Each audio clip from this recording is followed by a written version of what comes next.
اعوذ باللہ من الشیطان الرجیم بسم اللہ الرحمن الرحیم۔ سورۃ البقرہ۔ اور انہی میں سے ایسے بھی ہیں جو عرض کرتے ہیں، اے ہمارے پروردگار، ہمیں دنیا میں بھی بھلائی عطا فرما اور آخرت میں بھی بھلائی سے نواز، اور ہمیں دوزخ کے عذاب سے محفوظ رکھ۔ یہی وہ لوگ ہیں جن کے لیے ان کی نیک کمائی میں سے حصہ ہے، اور اللہ جلد حساب کرنے والا ہے۔ اور اللہ کو گنتی کے چند دنوں میں خوب یاد کیا کرو، پھر جس کسی نے منع سے واپسی میں 2 ہی دنوں میں جلدی کی تو اس پر کوئی گناہ نہیں، اور جس نے اس میں تاخیر کی تو اس پر بھی کوئی گناہ نہیں۔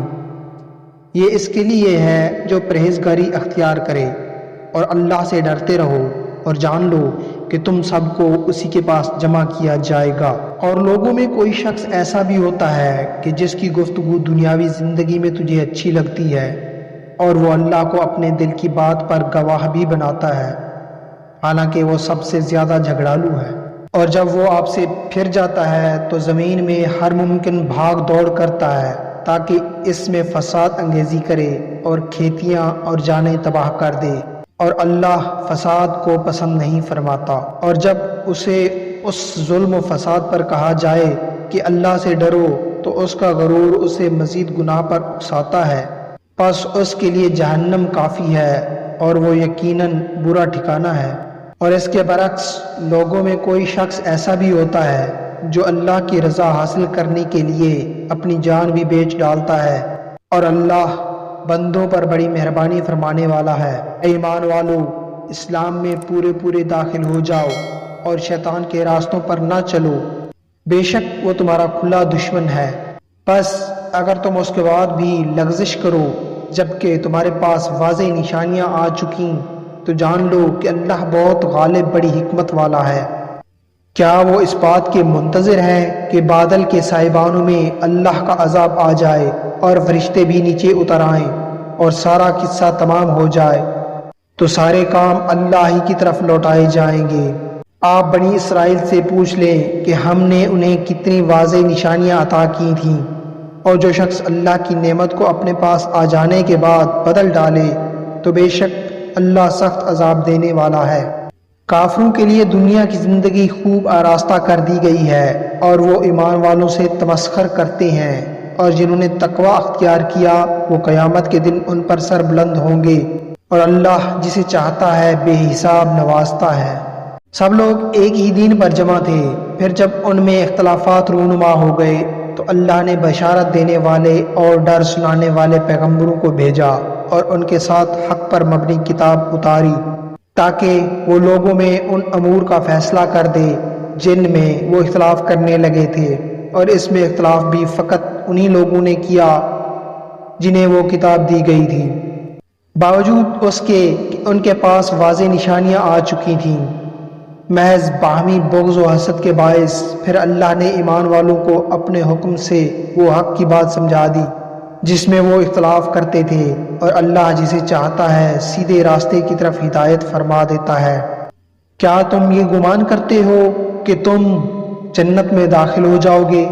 حالانکہ تم پر تو ابھی ان لوگوں جیسی حالت نہیں بیتی جو تم سے پہلے گزر چکے؟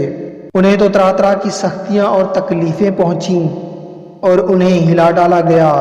کہ خود پیغمبر اور ان کے ایمان والے ساتھی پکار اٹھے کہ اللہ کی مدد کب آئے گی؟ آگاہ ہو جاؤ کہ بے شک اللہ کی مدد قریب ہے۔ آپ سے پوچھتے ہیں کہ اللہ کی راہ میں کیا خرچ کریں؟ فرما دیں جس قدر بھی مال خرچ کرو درست ہے، مگر اس کے حقدار تمہارے ماں باپ ہیں، اور قریبی رشتہ دار ہیں، اور یتیم ہیں، اور محتاج ہیں، اور مسافر ہیں۔ اور جو نیکی بھی تم کرتے ہو بے شک اللہ اسے خوب جانتا ہے۔ اور قیام امن کے لیے دفاعی قتال تم پر فرض کر دیا گیا ہے، حالانکہ وہ تمہیں طبعاً ناگوار ہے، اور ممکن ہے تم کسی چیز کو ناپسند کرو اور وہ حقیقتاً تمہارے لیے بہتر ہو، اور یہ بھی ممکن ہے کہ تم کسی چیز کو پسند کرو اور وہ حقیقتاً تمہارے لیے بری ہو، اور اللہ خوب جانتا ہے اور تم نہیں جانتے۔ لوگ آپ سے حرمت والے مہینے میں جنگ کا حکم دریافت کرتے ہیں، آپ فرما دیں اس میں جنگ بڑا گناہ ہے، اور اللہ کی راہ سے روکنا اور اس سے کفر کرنا اور مسجد حرام یعنی خانہ کعبہ سے روکنا اور وہاں کے رہنے والوں کو وہاں سے نکالنا اللہ کے نزدیک اس سے بھی بڑا گناہ ہے، اور یہ فتنہ انگیزی قتل و خون سے بھی بڑھ کر ہے، اور یہ کافر تم سے ہمیشہ جنگ جاری رکھیں گے یہاں تک کہ تمہیں تمہارے دین سے پھیر دیں اگر وہ اتنی طاقت پا سکیں، اور تم میں سے جو شخص اپنے دین سے پھر جائے اور پھر وہ کافر ہی مرے تو ایسے لوگوں کے دنیا و آخرت میں سب اعمال برابر ہو جائیں گے، اور یہی لوگ جہنمی ہیں، وہ اس میں ہمیشہ رہیں گے۔ بے شک جو لوگ ایمان لائے اور جنہوں نے اللہ کے لیے وطن چھوڑا اور اللہ کی راہ میں جہاد کیا، یہی لوگ اللہ کی رحمت کے امیدوار ہیں، اور اللہ بڑا بخشنے والا مہربان ہے۔ آپ سے شراب اور جوئے کی نسبت سوال کرتے ہیں، فرما دیں ان دونوں میں بڑا گناہ ہے، اور لوگوں کے لیے کچھ فائدے بھی ہیں، مگر ان دونوں کا گناہ ان کے نفع سے بڑھ کر ہے۔ اور آپ سے یہ بھی پوچھتے ہیں کہ کیا کچھ خرچ کریں، آپ فرما دیں جو ضرورت سے زائد ہے خرچ کر دو۔ اسی طرح اللہ تمہارے لیے اپنے احکام کھول کر بیان فرماتا ہے تاکہ تم غور و فکر کرو، تمہارا غور و فکر دنیا اور آخرت دونوں کے معاملات میں رہے۔ اور آپ سے یتیموں کے بارے میں دریافت کرتے ہیں، آپ فرما دیں ان کے معاملات کا سنوارنا بہتر ہے،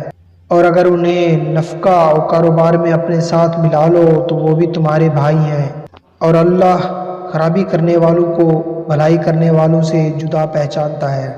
اور اگر اللہ چاہتا تو تمہیں مشقت میں ڈال دیتا، بے شک اللہ بڑا غالب بڑی حکمت والا ہے۔